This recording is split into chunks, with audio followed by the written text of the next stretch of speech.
climbing down. The wedding was down at the base.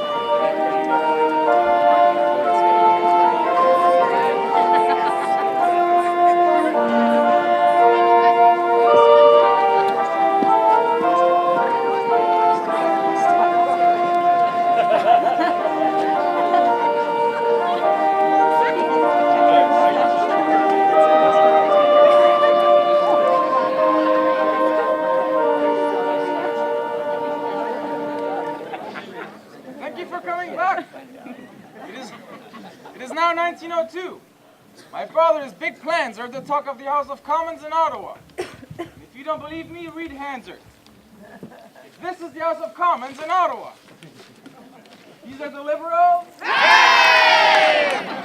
And the Conservatives. Yay!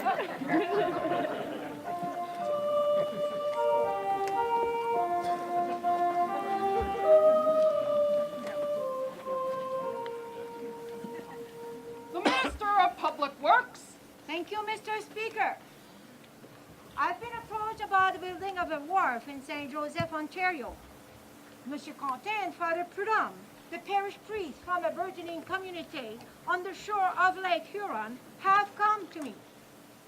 The wharf is a necessary outlet for the product of a new brickyard and lumber mill, as well as for the product of future industries. Future industries. Indeed.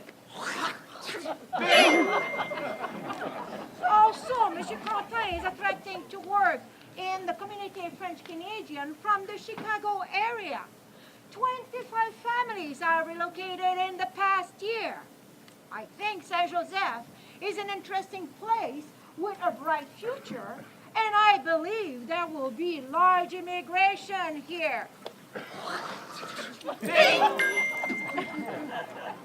We are paying large sums of money to bring people from Russia, Poland, and all parts of the world. And I thought it would be a good thing to bring a few dozen French Canadians to inhabit.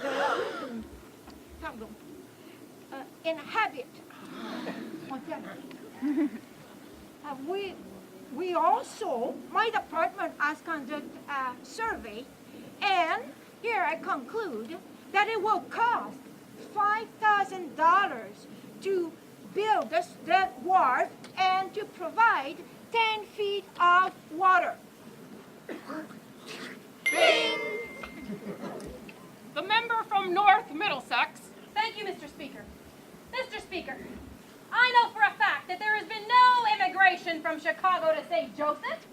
And, if I may quote from the Brussels Post, a harbor is not required in St. Joseph, nor is there any probability of it ever being used if it were there. The paper goes on to say, St. Joseph needs a harbor as badly as a goose needs side pockets. For one thing, there's not enough depth. A man told me he could roll up his pants and walk out 20 rods without wetting them.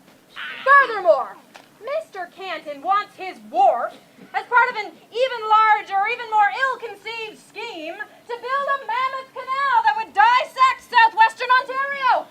And remember, his application for a charter for said canal was rejected by this House several years ago. I can only hope that the members today have the same wisdom to reject this, his latest foolish proposal. Speaker, The Minister of Public Works. Monsieur Contin informs me that the lake bottom in St. Joseph drops off quite rapidly. And also, there is no natural harbor there. It is true. But Mr. Contin will construct barriers to protect the ships. And furthermore, my engineer Roy has been to St. Joseph and completed the wharf and the survey for the wharf, I'm sorry. And Mr. Roy, he was satisfied with the situation there, I believe. So, nevertheless, here is what I propose. I will go personally to St. Joseph, and I ask the House to vote the $5,000, and I promise not to spend it if I find it unwarranted. Poppycock. Order! Approve it first, ask questions later. I'm shocked and appalled. Shocked and appalled, Mr. Speaker. Surely, the money would be much better spent at Grand Bend. An extensive summer resort with active industries as opposed to future industries. Mr. Canton has a peculiar way with him. He seems to succeed in getting people to give money into enterprises that could never produce a cent. I urge this House not to follow suit and vote down the 5,000. The Minister of Public Works. I assure the House that Monsieur Contain is a man of great capability and very little cash. Order! The Right Honorable Prime Minister Wilfrid Laurier.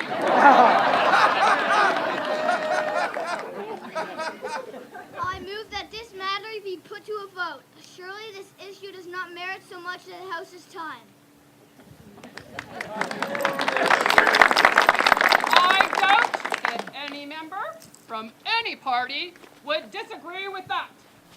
Okay, now we need your help with this vote for the wharf. You gotta say aye, not nay. Repeat after me. Aye. Aye. Come on, louder. Aye. Okay, now get ready. Those in favor of advancing the funds requested for a wharf in St. Joseph say aye. Aye. Opposed? Nay. I think the ayes have it.